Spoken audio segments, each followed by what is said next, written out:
berapakah nilai 1 juta pada masa hadapan? Dengan kiraan kadar inflasi secara purata 2.15% setahun, untuk 5 tahun kurang 10%, 10 tahun kurang 19%, 15 tahun kurang 27%, 20 tahun kurang 34%, dan 25 tahun kurang 41%. Di sini tuan-puan boleh lihat dengan kejatuhan nilai mata wang dan inflasi, walaupun tuan-puan adalah jutawan sekarang, tetapi nilai itu sudah tidak sama pada masa hadapan.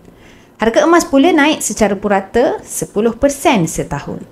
Jika tuan-puan masih belum ada simpanan yang kukuh, simpanlah dalam bentuk duit di ASB atau tabung haji, cukup untuk simpanan kecemasan 3 bulan pendapatan sahaja dan sebagai simpanan belanja hangus. Selebihnya, simpanlah dalam bentuk emas untuk kekalkan nilai simpanan tuan-puan dari jatuh untuk simpanan jangka masa yang panjang.